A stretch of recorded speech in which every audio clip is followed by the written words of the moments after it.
गोटे गाँ को जड़े साधु महात्मा आसी प्रवचन दबाक एते सुंदर प्रवचन देइचंती जे पूरा गाँ लोक को बांधि रखिबारे सक्षम होइचंती। प्रवचन सरी यहाँ पर साधु बाबा जन कहते जदि मो प्रवचन आपण माने समस्त को भल लगी थाए ताहले मु निवेदन करी आपण माने समस्ते ये पेंडाल उपरको आसतु गोटे गोटे भल काम करिवार शपथ नियंतु जहाँ शपथ नौचन ताहा करि देखंतु जदि एमती कले ताहले आपनक जीवन रे केबे ना केबे निश्चित भाव में वैप्लविक परिवर्तन देखा आपण यार लाभ पाइबे।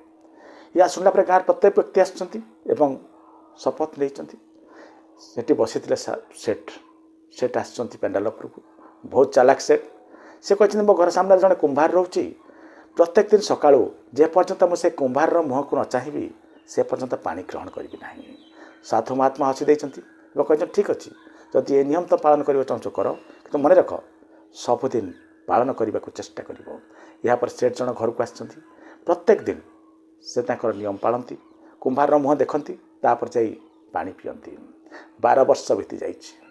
दिने ये सेठ जनक बाहर को जाइछंती फेरू फेरू दिन 11टा होइछि मात्र से पंचे पानी पी नांती दौड़चंती कुंभार घर को। कुंभार को स्त्री कहचंती जे से जाइछंती माटी पाई पहाड़ उपरको। या परे ये सेठ जनक दौड़चंती पहाड़ पाखक पहाड़ तले ठिया होइछंती।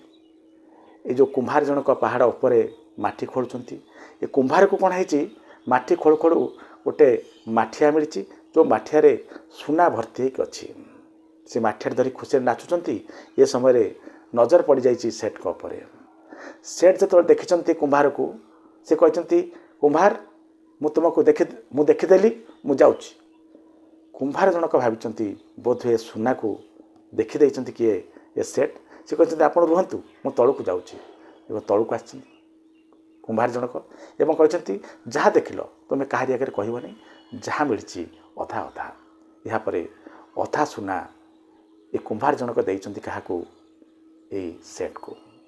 सेठ सुना पाइला परे खूब जोरे कांदीबा आरंभ करचंती। कुंभार जनक आश्चर्य पचार तुम्हें कांदुच कहीं ना 12 वर्ष है तो मोर नियम नहीं थी जे तुम मुह देखला परे मुझे पानी ग्रहण करी से मते अधमाठिया सुना मिलला। जदि मु किछि आउ टिके भल करिवार नियम नहीं था ताले मते केते कौन मिल था। देखिए दर्शक बंधु जिते जीवन कौन नियम नेउचंती भावी चिंती नियम नियंतु कारण जो नियम नेबे ताहा आपनक जीवन दशा दिशा को निर्धारण कर। नमस्कार।